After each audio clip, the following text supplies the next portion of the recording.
Hi, എൻ്റെ പേര് അഞ്ജന പാർവതി. ഞാൻ കോഴിക്കോട് നടുവണ്ണൂരിൽ നിന്നാണ് വരുന്നത്. ഞാൻ പഠിച്ചതൊക്കെ തൃശ്ശൂരാണെങ്കിൽ കൂടി +2 കഴിഞ്ഞതിന് ശേഷം ഞാൻ കോഴിക്കോടേക്ക് വരികയാണ്. അതിനുശേഷം ഞാൻ പാല ബ്രില്യനിൽ D ബ്ലോക്കിൽ R1 ബാച്ചിലാണ് പഠിച്ചത്. ഞാൻ മേരിഗോൾഡ് ഹോസ്റ്റലിലായിരുന്നു. ഞാൻ നീറ്റ് ആദ്യമായിട്ട് എഴുതാൻ 10 മാസത്തെ കോച്ചിങ് കൊണ്ട് മാത്രമാണ് ഞാൻ 696 സ്കോറിൽ എത്തിയത്. അതെന്തായാലും ബ്രില്യൻറ്റിൻ്റെ കോച്ചിങ്ങിൻ്റെ മികവ് തന്നെയാണ്. കാരണം നീറ്റ് എന്താ പോലും എനിക്ക് അറിയണ്ടായിരുന്നില്ല ഞാൻ +2 കഴിയുമ്പോൾ. പക്ഷേ 10 മാസത്തെ കോച്ചിങ് കൊണ്ട് എനിക്ക് ഇത്രയും സ്കോർ ചെയ്യാൻ പറ്റിയത് ബ്രില്യൻറ്റിൻ്റെ കഴിവ് തന്നെയാണ്. എൻ്റെയും അധ്വാനമുണ്ട്, ബ്രില്യൻറ്റിൻ്റെ സപ്പോർട്ടും എല്ലാം കൊണ്ട് തന്നെയാണ് എനിക്ക് ഇത്ര മാർക്ക് സ്കോർ ചെയ്യാൻ പറ്റിയത്. നീറ്റ് എക്സാം എഴുതി പുറത്തിറങ്ങിയപ്പോൾ സന്തോഷമായിരുന്നു. കാരണം നമ്മൾ മാർച്ച് ഏപ്രിൽ ആ മാസത്തിലുണ്ടായിരുന്ന മോഡൽ എക്സാംസിൻ്റെ അതേ മോഡൽ ക്വസ്റ്റ്യൻസ് തന്നെ നമ്മൾ നീറ്റിൽ കണ്ടതും. ഞാൻ വിചാരിച്ചു എങ്ങനെ എഴുതുക, ഒരു അറിവുണ്ടായിരുന്നു. ഞാൻ ആദ്യം എഴുതാണല്ലോ നീറ്റ്. പക്ഷേ ബ്രില്യൻറ്റിൻ്റെ എക്സാംസ് എഴുതുകൊണ്ട് തന്നെ വളരെ കൂളായിട്ട് ഫ്രീ ആയിട്ടാണ് എക്സാം എഴുതാൻ പറ്റുക. ഏറ്റവും വലിയ കാര്യം, എനിക്ക് തീരെ ടെൻഷൻ ഇല്ലായിരുന്നു എക്സാം എഴുതുമ്പം. എക്സാം എഴുതി പുറത്ത് ഇറങ്ങിയപ്പോഴും വളരെ സന്തോഷമായിരുന്നു. ബ്രില്യൻറ്റിന് എക്സാംസ് എഴുതി ശീലിച്ചുകൊണ്ട് തന്നെ ആ ടൈമിൽ എനിക്കൊരു 696 ആ സ്കോറായിരുന്നു ഉണ്ടായിരുന്നത്. ഒരു വട്ടം 700 സംതിങ് കിട്ടിയിട്ടുണ്ടായിരുന്നു. പക്ഷെ നീറ്റ് എഴുതി വന്നപ്പം കീ വെച്ച് കാൽക്കുലേറ്റ് ചെയ്തപ്പോൾ എനിക്ക് 696 സ്കോർ ഉണ്ടായെന്ന് അറിഞ്ഞപ്പോൾ എന്നെ വളരെ സന്തോഷമായിരുന്നു. കാരണം ഫസ്റ്റ് ടൈം എഴുതുമ്പോൾ തന്നെ ഇത്ര ഹൈ സ്കോർ ചെയ്യാൻ പറ്റുകയെന്ന് പറയുന്നത് എന്നെ സംബന്ധിച്ച് അത്ര ചെറിയ കാര്യമല്ല. ഇവർക്കായാൽ കൂടി ഇവരുടെ സന്തോഷമാണല്ലോ എൻ്റെ സന്തോഷം. അതുകൊണ്ട് തന്നെ അത്രയും സ്കോർ ചെയ്യുമ്പോൾ മോളൊരു ഡോക്ടറാന്ന് പറയുമ്പോൾ അഭിമാനം അവർക്ക് കൊടുക്കാൻ വേണ്ടി ഞാൻ മാക്സിമം ട്രൈ ചെയ്തിട്ടുണ്ട്.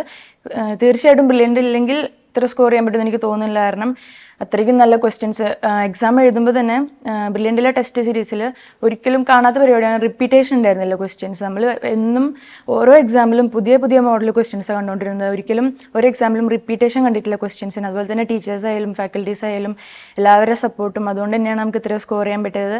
ഈ 696 എന്ന് പറഞ്ഞ സ്കോർ കിട്ടിയപ്പോൾ തന്നെ വളരെ സന്തോഷമായിരുന്നു. നമുക്ക് പ്രതീക്ഷിച്ച കോളേജിൽ പഠിക്കാനുള്ള ഒരു അവസരം കിട്ടുകയാണ് ഇത്രയും സ്കോർ കിട്ടിയതിലൂടെ തന്നെ. വളരെ ചെറുപ്പകാലത്ത് തന്നെ സ്കൂളിൽ ബെസ്റ്റ് ഔട്ട് ഗോയിങ് സ്റ്റുഡൻ്റ് ആയിട്ടാണ് 1ാം ക്ലാസ് തൊട്ട് +2 വരെ വളർന്നു വന്നത്. എൻ്റെ സ്കൂൾ തന്നെയായിരുന്നു, തൃശ്ശൂരായിരുന്നു ഞങ്ങൾ. തൃശ്ശൂർ CNN ഹയർ സെക്കൻഡറി സ്കൂളിലായിരുന്നു. അവിടുന്ന് എല്ലാ വർഷവും ബെസ്റ്റ് ഔട്ട് ഗോയിങ് സ്റ്റുഡൻസിൻ്റെ അവാർഡ്, അതിൻ്റെ ട്രോഫിയാണ് കാണുന്നത് മുഴുവൻ. വളരെ നന്നായിട്ട് തന്നെ പെർഫോം ചെയ്തിരുന്നു. അന്നേ 5ാം ക്ലാസ് തൊട്ട് തുടങ്ങിയിട്ടുണ്ടായിരുന്നു എനിക്ക് ഡോക്ടറാണെന്നുള്ളൊരാഗ്രഹം. വലിയൊരാഗ്രഹം അന്നേ വെച്ച് കൊടുത്ത് ഏത് രീതിയിൽ ഞാൻ ഡോക്ടർ, അന്നുപോലെ തന്നെ ഡോക്ടർ ഭാഗം പഠിക്കുന്ന രീതിയിലുള്ള വീഡിയോകൾ യൂട്യൂബിലെടുത്ത് കണ്ടുകൊണ്ടേ ഇരുന്നിരുന്നു ഓരോ കാര്യങ്ങളും. അപ്പോൾ അത് ഒരു പൂർണ്ണ പിന്തുണ ഞങ്ങളുടെ ഭാഗത്ത് നിന്ന് കൊടുക്കുകയും ചെയ്തു. അതുപോലെ തന്നെ സ്കൂളിൽ നിന്നൊക്കെ നല്ല സപ്പോർട്ടൊക്കെ കിട്ടി. +2 പഠിക്കുമ്പം തന്നെ എന്താ പറയുക, വളരെ ഒരു ലീവ് പോലും എടുക്കാത്ത രീതിയിൽ, ഒരു ദിവസം പോലും അവധി എടുക്കാത്ത രീതിയിൽ നന്നായി പഠിക്കുകയും ചെയ്തും 1100 മാർക്കും വാങ്ങിയ കുട്ടിയാണ്. അപ്പോഴേ ഞങ്ങൾ ഉറപ്പിച്ചു ഇവർക്ക് നീറ്റിന് പെർഫോം ചെയ്യാൻ സാധിക്കുന്നുള്ള കാര്യമാണ്. പക്ഷേ സാധാരണ കേരള സിലബസ് പഠിച്ചു പോയ ഒരു കുട്ടി എന്ന രീതിയിൽ ഞങ്ങൾക്ക് കുറച്ചൊരു ആശങ്ക ഉണ്ടായിരുന്നു. പക്ഷേ അത് വെക്കേഷൻ അവധികൾക്ക് പോലും വീട്ടിൽ വരാതെ വെള്ളപ്പൊക്ക സമയത്തുള്ള 4 ദിവസവും പിന്നെ ജനുവരിയിൽ 4 ദിവസം മാത്രമാണ് മോൾ ഇവിടെ വന്നിരിക്കുന്നത്. ബാക്കിയൊക്കെ ഞങ്ങൾ അങ്ങോട്ട് കാണാറ് പതിവ്. ഹോസ്റ്റലിൽ നിന്നുകൊണ്ട് തന്നെ പഠനം പൂർത്തിയാക്കുകയാണ് ചെയ്തത്. നമ്മൾ വലിയ രീതിയിലുള്ള സ്ട്രെയിൻ തന്നെ എടുത്തിരിക്കുന്നത്. ആദ്യത്തെ 1-2 മാസമൊക്കെ വലിയൊരു വിഷമം പറഞ്ഞെങ്കിലും പിന്നെ ഓണം കഴിഞ്ഞ ശേഷം അവൾ പതുക്കെ ഈ ഇതിൽ വരികയും അവിടുത്തെ കോച്ചിങ് തന്നെയാണ് വെൽ എന്ന് പറയുന്നത്. ആ മോളെ മോട്ടീവായിട്ട് എടുക്കാൻ അവിടുത്തെ കോച്ചിങ് തന്നെയാണ്. പോരാത്ത അവിടുത്തെ കൗൺസിലിങ്ങും ഒരുപാട് ഗുണം ചെയ്തിട്ടുണ്ട്. മാനസികമായിട്ടും അവളെ ഒരുക്കി നിർത്തിയത് നിരന്തരമായ കോച്ചിങ്ങും അതുപോലെ തന്നെ കൗൺസിലിങ്ങും ആണെന്നാണ് എനിക്ക് പറയാനുള്ളത്. വളരെയധികം സന്തോഷമുണ്ട്. പിന്നെ നന്ദി ദൈവത്തോടും ബ്രില്യൻറ്റിനോടും. ബ്രില്യൻറ്റിൻ്റെ കോച്ചിങ്ങാണ് ഇപ്പോൾ ഈ ഒരു സ്കോറിലേക്ക് എത്താൻ സഹായിച്ചതെന്നുള്ളത് 100% ഉറപ്പായ കാര്യമാണ്. പിന്നെ ഇനി ഇങ്ങനെ തന്നെ മുന്നോട്ട് പോകാൻ ജഗദീശൻ അനുഗ്രഹിക്കട്ടെ എന്നേ പറയാനുള്ളൂ. ഞാൻ മേരിഗോൾഡ് ഹോസ്റ്റലിലാണ് പഠിച്ചത്. ഞങ്ങൾ ഡയറക്ടർ സ്റ്റീഫൻ സാറായിരുന്നു. സാറ് ഓരോ മാസം വന്നിട്ട് നമുക്ക് മോട്ടിവേഷൻ തരുമ്പോഴും കൃത്യം പറയും, നമുക്ക് കൃത്യം സ്റ്റഡി പ്ലാൻ ഉണ്ടെങ്കിൽ മാത്രമേ മുന്നോട്ട് പോകാൻ പറ്റുള്ളൂ. ഞാൻ കൃത്യം 6 മണിക്കൂർ ഉറങ്ങിയിട്ടുണ്ടായിരുന്നു ഹോസ്റ്റലിൽ. ഉറക്കം ഒരിക്കലും വിട്ടുവീഴ്ച ചെയ്തിട്ടില്ല. 5 മണിക്ക് എണീക്കും, രാത്രി 11 മണിക്ക് കിടന്ന് അങ്ങനെയാണ് ചെയ്തത്. കൃത്യം ഫുഡ് കഴിക്കാനുള്ള ഇൻ്റർവെല്ലും ചായ കുടിക്കാനായ ഇൻ്റർവെൽ അല്ലാണ്ട് ബാക്കി ഫുൾ ടൈം പഠിത്തം തന്നെയായിരുന്നു. NCERT ടെക്സ്റ്റ് ബേസ്ഡ് തന്നെയാണ് പഠിച്ചതും. ബ്രില്യൻറ്റിൻ്റെ മെറ്റീരിയൽസ് ആണ് കൂടുതൽ ഞാൻ ഫോക്കസ് ചെയ്തത്. അല്ലാണ്ട് പുറത്തെ ടെക്സ്റ്റുകൾ ഞാൻ അധികം റെഫർ ചെയ്തിട്ടില്ല.